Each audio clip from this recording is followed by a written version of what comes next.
Come From Away is a critically acclaimed musical making its way to Christchurch next month. Come From Away is a Tony Award-winning production and it will have its New Zealand premiere at the Isaac Theatre Royal in April, all thanks to Showbiz Christchurch. Set in the aftermath of 9/11, Come From Away tells the incredible true story of 7,000 airline passengers unexpectedly stranded in the small town of Gander, Newfoundland, after US airspace was closed.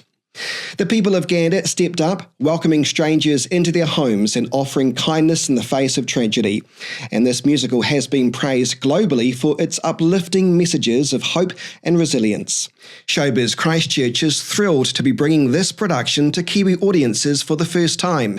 And earlier I spoke to the former mayor of Gander, Claude Elliott, about the musical and asked him how his life has changed. Well, I don't think our lifestyle and life has changed that much here. We are a compassionate province, a compassionate community.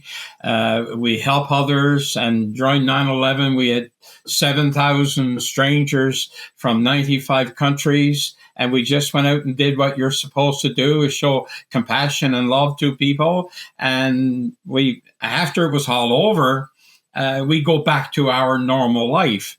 But I guess the one thing that we did learn in all of this is that we should never take our lifestyle for granted, because you never know when any day it could change. And most people there had never experienced this type of compassion, helping complete strangers, taking them into your homes, give them your cars to drive, and that. They had never experienced that before. And at the beginning, they were a little bit apprehensive. They thought that we were, as some people said, I didn't know where to leave my wallet. I thought you were going to steal it, but that's not our way of life. Our way of life is helping people. Even though we're complete strangers, we still help people, and you have to love everybody, even with differences of political, religious, whatever it is. Doesn't matter. We don't have to agree with everybody, but we need to love and help everybody. It is amazing how much society has changed as a direct result of 9/11, and I want to take you back to that moment, because everybody knows where they were when they first saw those shocking images of the commercial airlines smashing into particularly the World Trade Centers. So first of all, do you remember where you were when you saw those images? And then do you remember getting that phone call, or maybe it wasn't a phone call, but when you were told that 38 planes would have to land in Gander? Well, I don't know how familiar you are with the coffee chain, Tim Hortons, but that's where I was too that morning, having coffee with some friends. And when someone came in and said they heard that there was a plane that crashed into the World Trade Center in New York, well, we just said, okay, New York is a busy place, a lot of airplanes, things can happen. We didn't know how big a plane, or small, big, medium, or large. Yeah. And it was shortly after when someone said it was the second plane, then that's when you realized that that was not normal. I then left the coffee shop and went to my home and turned on my TV, and I seen what the rest of the world was seeing.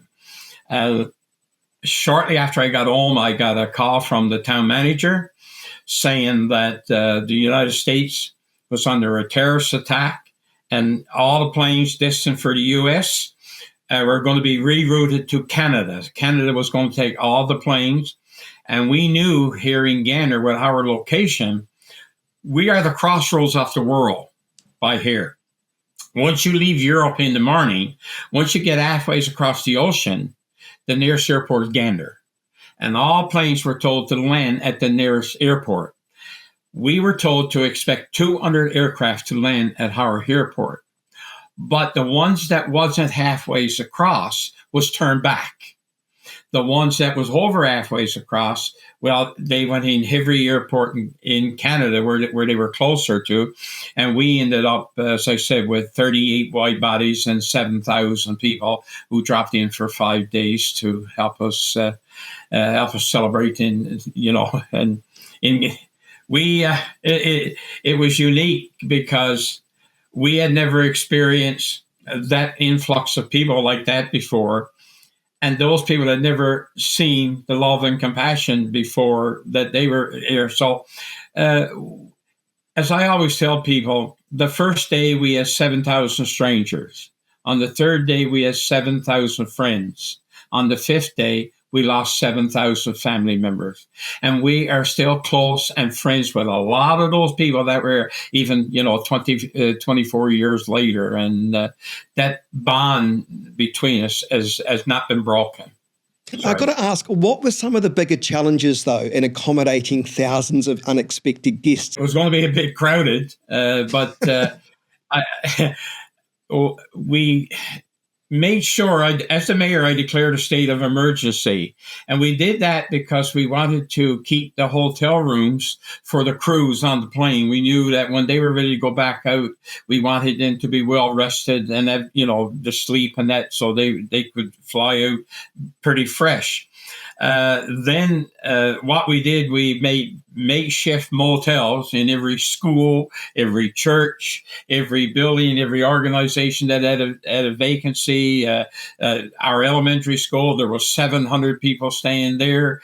There was 60 people at the Legion. There was 200 people at the Salvation Army, the churches, wherever we could go. Plus, we had other communities, 5 communities, which is within 20 minutes to a half an hour drive of Gander. Those communities came in and took some people and helped the load on Gander. For feeding them, we had the local hockey rink, the ice surface was gone, and we had the ice down for a provincial tournament.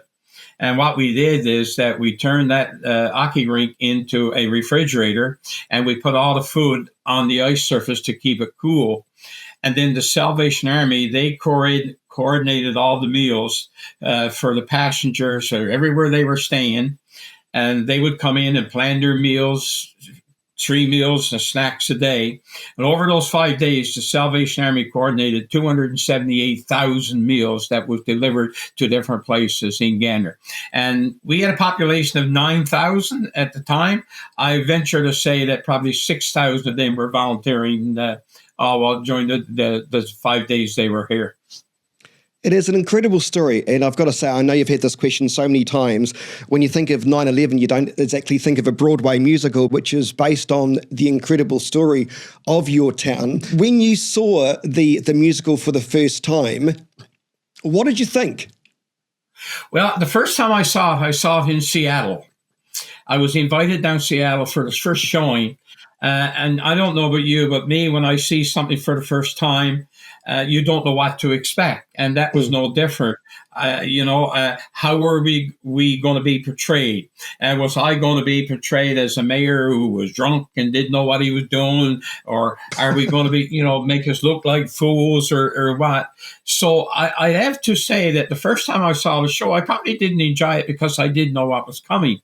But when the show was over, I realized that they nailed it. They made it, and everything you see in that musical is true. Some of the wording has changed, some of the things, but everything you see there happened. I have seen the show now 121 times. And only 121 times? 121 times I've seen the show. I've been asked how come I don't play myself. Well, it's very simple. It's a musical. And if you heard me sing, you know why I'm not in the musical. But it's a story that's been now told around the world. I never thought that morning when I went into my office that, this is a great day to make a musical. I think we should do a musical today. We never expected it. When the people went away from here, we said we would probably never see them as a group again. We figured we would see some individuals on anniversaries and that. And this young couple from Toronto who came in and did the story, when they told me what they were doing, I figured that they had to go on welfare because they would never make a living at this. But this time in our history, in the world, if ever there was a time for a good news story, it's now. And I believe that the world is starving for a good news story, and the Come From Away is the one that people have latched on. I know now it's playing in the Philippines, it's going to Japan, it's just traveling around the world, and it's probably going to continue on because now theaters themselves are picking up this story around the world, and they're putting it off. And that's so, if we can show the world that kindness and love, hey, good. We had people from 95 countries. We slept together. We laughed together. We cried together, and we ate together. We all spoke different languages and had like different foods, but we all came together as one. And we can do that in the world today. All it takes is a little bit of effort on our elected officials around the world to show that we can love each other, even with differences of opinions. Well, I'm really looking forward to this musical. I've got to say, I'm looking forward to seeing what it's like. I'm looking forward to being entertained. I'll probably cry, no doubt. I'm looking forward to seeing the humility that human beings have the power to create when adverse events happen. And it's been an absolute pleasure to speak with you, sir, and I really appreciate your time. Well, thank you.